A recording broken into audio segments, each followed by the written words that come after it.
Bismillahirrahmanirrahim. Assalamualaikum warahmatullahi wabarakatuh. Perkenalkan, nama saya Ratna Anantari dari jurusan Akidah dan Filsafat Islam UIN Sunan Gunung Jati Bandung, semester 1. Hari ini aku akan membedah buku Ihwal Sesat Pikir dan Cacat Logika karya Dr. Farudin Faiz.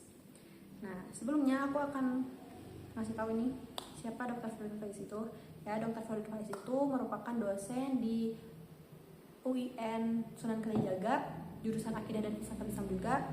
Nah, beliau mendapatkan gelar S1 pada tahun 1998 di IAIN Sunan Kalijaga pada tahun 1998 ya.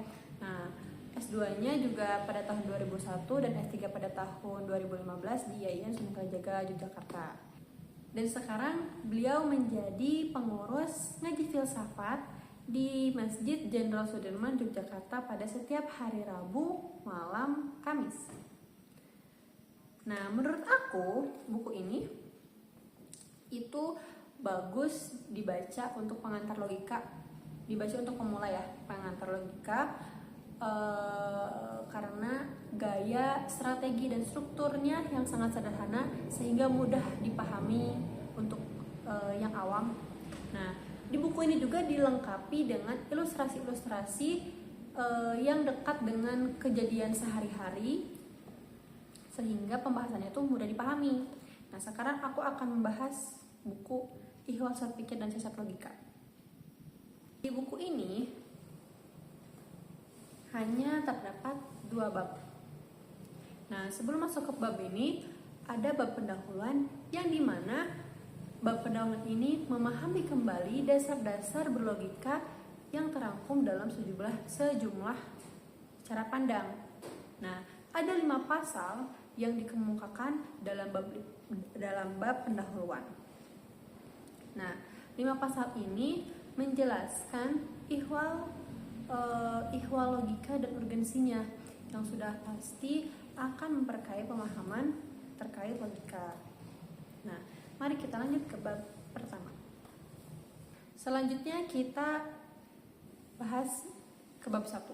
Nah, di bab 1 kita buku ini membahas bias-bias dalam berpikir atau bisa disebut sebagai cognitive bias. Nah, telah kita ketahui bahwa manusia dan pikiran itu 2 hal yang tidak bisa dipisahkan. Nah, setiap harinya manusia berpikir.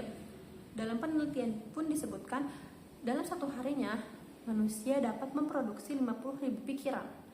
Nah, dalam semua pikiran itu pasti ada yang namanya kesalahan dalam berpikir.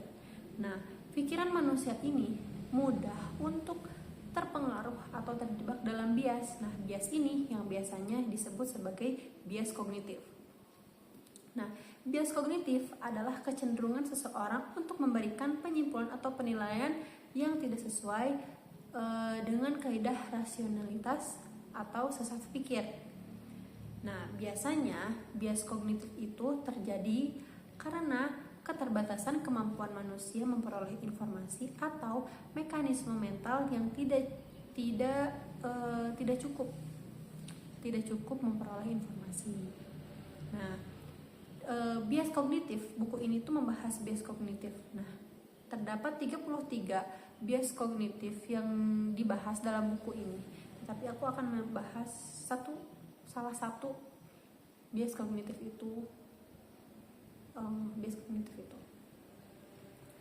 Nah, yang akan aku bahas itu merupakan bias kognitif yang ketiga, yaitu availability bias.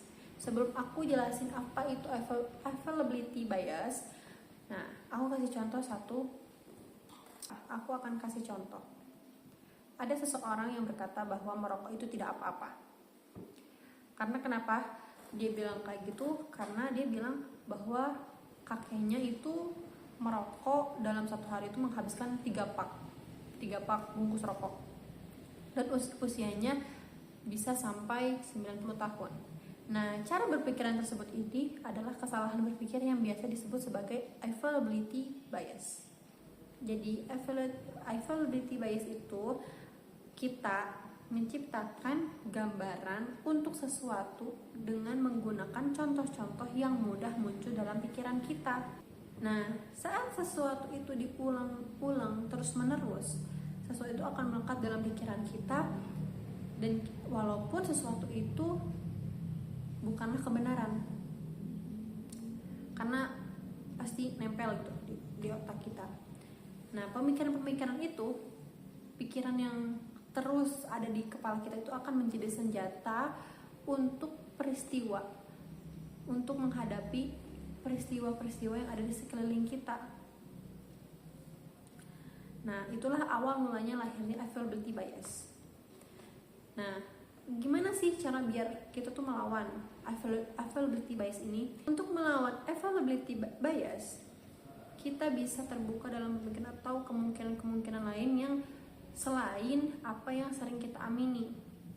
Bisa kita meluaskan wawasan dan perspektif kita. Nah, sebenarnya itu kan banyak bias-bias yang disebutkan, ada 33 bias, tapi aku cuma sebutin satu. Jadi kita lanjut ke bab 2. Di bab 2 ini dibahas tentang logical fallacy. Nah, atau yang sering kita sebut kesalahan dalam berpikir. Logical fallacy bisa didefinisikan sebagai kesalahan pikir yang diakibatkan oleh ketidakdisiplinan dalam berpikir, yang disengaja maupun tidak disengaja. Nah, logical fallacy ini bisa suatu argumen yang dipikir kita itu benar, tapi ternyata ada kesalahan dalam penalarannya.